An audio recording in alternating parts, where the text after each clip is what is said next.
Hey guys, I'm a Dimension Jumper and today I'll be reviewing Leon Must Die Forever, which is a free update minigame for Resident Evil Requiem, which was released on the 8th of May of 2026 of this year.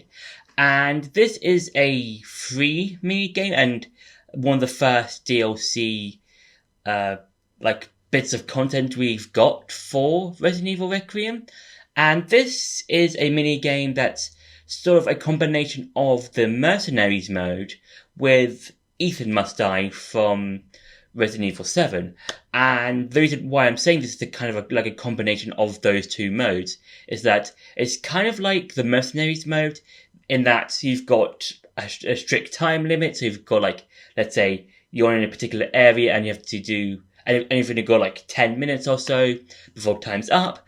And it's like Ethan Must Die from Resident Evil 7 because you basically get to go through area to area and you've got different random drops from crates and stuff that you'll find, and some strong enemies will have particular weapons, that sort of stuff, and to go through a bunch of different areas to get to the final area against Gideon, the final boss of the game.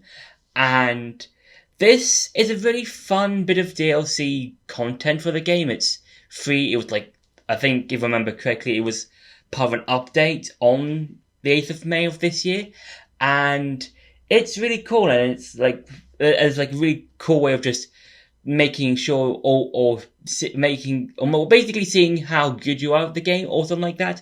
In the sense that it basically tests your skills with a bunch of different weapons, because you start out with a pistol and then you might find a shotgun or a sniper rifle, that sort of stuff, and you will find, or you can collect a bunch of, ammunition or healing items, that sort of stuff, and there will be some small spiders just scuttling around some of the areas, and if you destroy them, you'll be given a time bonus, which I think is really cool. And I think it's different. I think one can be 10 minutes, no, not 10 minutes, 10 seconds. Another can be 5 seconds, if I remember correctly. And you can go through different doors in a particular area, and they will take you to different parts of the game. So the starting off point is when you first play as Leon, at the very start of the game, when Gideon kidnaps Grace, and then you go through different areas like the care center, for example, and then you end up at the final boss. But every time you get defeated by a zombie or by an attack, by an enemy, you will have to restart the entire thing again, and then you just have to start back at the very beginning and then try and get further, and all the randomization is random again, and then that's where the Ethan Must Die elements come in with the whole randomness and stuff like that. And I think it's enjoyable. I think it's a really fun mini game, but I would say that, in my opinion, it's not as good as Ethan Must Die, because at least with Ethan Must Die, there is some challenge to that, because with that mini game in 7, it basically had 1 to 2 hits before getting a game over, and everything was completely random when it came to the crates. So it could be, or some of them could be exploding crates. Some of them could have healing items. Another one could have a gun or a shotgun or something. Whereas with the Leon Must Die Forever, I felt like that a lot of the crates felt samey, in the sense that you had either healing items or just a bunch of ammunition. And at least with Ethan Must Die, it still had the sense of, survival in the sense that you had to, try and survive with as much as you had with the stuff that you had, in that if you might only have a shotgun with 4 shotgun shells and a flamethrower with some bits of fuel, or as well as maybe 1 healing item or something like that. And with Leon Must Die Forever, I felt it was quite generous when it came to giving you the extra stuff. And plus, when it comes to taking hits from enemies, it basically uses the Leon's health bar that you would see in on the bottom right hand corner whenever you're playing the game, and it would go based off that. And yeah, it kind of feels like it just. I think it would have been a lot better if the enemies did twice the damage or something like that, in the sense that if you had a regular enemy, they would do like half health or quarter health or something like that. And then when you came to see like more tougher enemies, they would do like a lot more damage or something like that. And yeah, that's because I think they would give the mode a bit more of a challenge, as well as trying to think about what or how you might save your ammunition and how you might try and save your healing stuff. Like, will I need to use my healing stuff now and then waste it and not be able to use it later, or will I need to waste a lot of my ammunition on 5 enemies, or wait to use it for later or something like that. But overall, it's quite cool. And now it's time for some gameplay. So when it comes to the gameplay for Leo Must Die Forever, it's the beginning portion kind of opens the same way as the start of Resident Evil Requiem, and I think He's the one to thank for all the excitement. I think it's okay of how they do it, but I think if you compare it to Ethan Must Die Forever, or Ethan Must Die, that bit of that mini game in Resident Evil 7 was its own thing. It wasn't really connected to the main game at all. If the only thing it's connected to is like you to go to a particular part of the house, that being the greenhouse. Whereas with this one, it's kind of basically just going to, or basically just opening with like certain sections of the game, kind of like following the whole story, kind of something like that. But I do like how it's somewhat like, you know, it's a combination of Ethan Must Die and like the Mercenaries mode, in the sense that you've got a timed section just like in Mercenaries, and you've got like random like areas or like crates that can give you a weapon or healing items and stuff like that, which I think is quite nice. But yeah, I think it's a fun thing to do. I think it's good to do every now and again, and if you can see like over there and over there, by my right and by in front of me, you can see there are doors, and these doors will send me to a particular part of the game. And there's also, you can also enhance your stuff, your equipment. So there are some stuff that might not be as good, but then there's also stuff that will help you with your weapons, stuff like that. So I've got an upgrade that helped me get better damage with the long-range weapons, which I think is quite good. And yeah, I think it's quite good to see like how you will be able to like do this sort of thing when it comes to like trying to think on your feet in terms of like how you can use like your different bits, all the different weapons you have.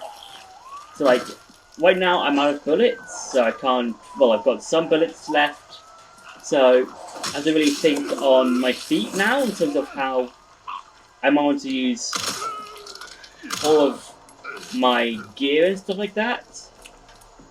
So there is that, and so now I can either choose this door or the door in front of me, or if I just wanted to end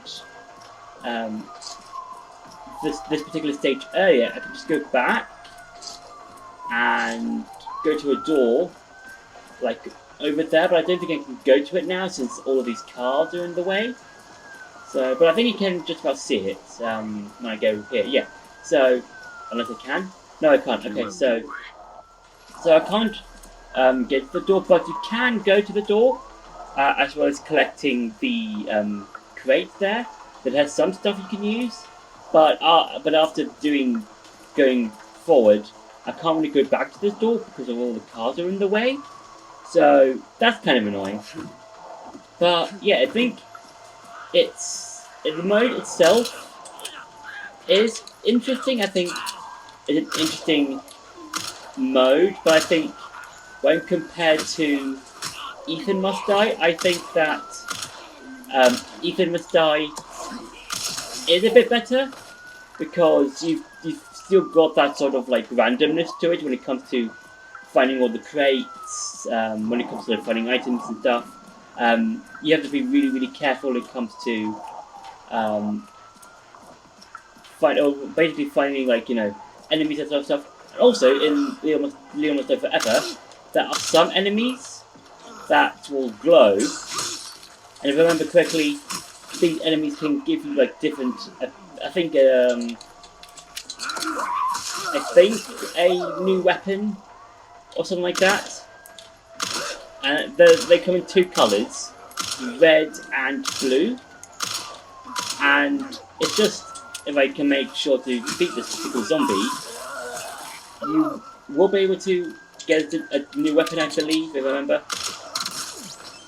So, basically it's a lot of expansion. So now I can choose, some new stuff. So let's go with extra time.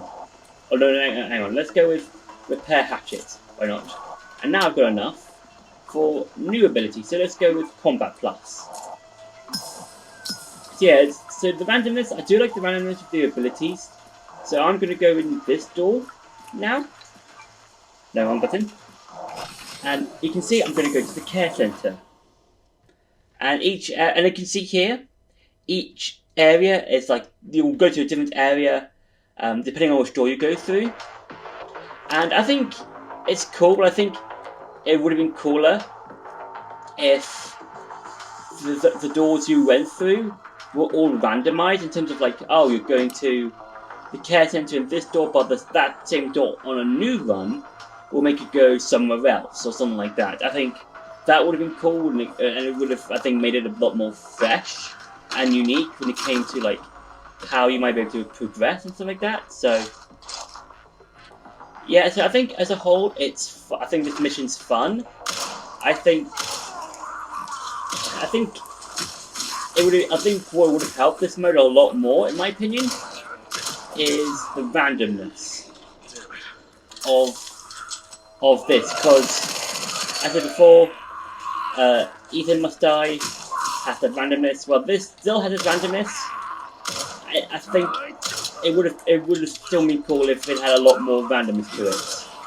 So yeah, that's been it for the gameplay. Now it's going to go back to the review. So, like I said before, Leon Must Die Forever is a really cool mode, but I think that it feels. I think with Ethan Must Die, that's the better mode, because even though both modes have some areas where you can just breathe for a bit, I feel like Leon Must Die Forever still has a lot of areas that you can just take a lot of breathers for a second and just prepare for the next encounter with an enemy or something like that.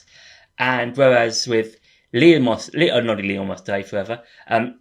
Die, that mode gave you just enough areas to give you breathers and just give you time to recuperate in terms of where you might be, whether you're in the main house or in the greenhouse or outside or something like that. And it gave you just enough so you might be able to fight and defeat Marguerite. Whereas with Leon Must Die Forever, a lot of the time it does feel like I've been given a whole lot of stuff, and I feel like a bit overpowered.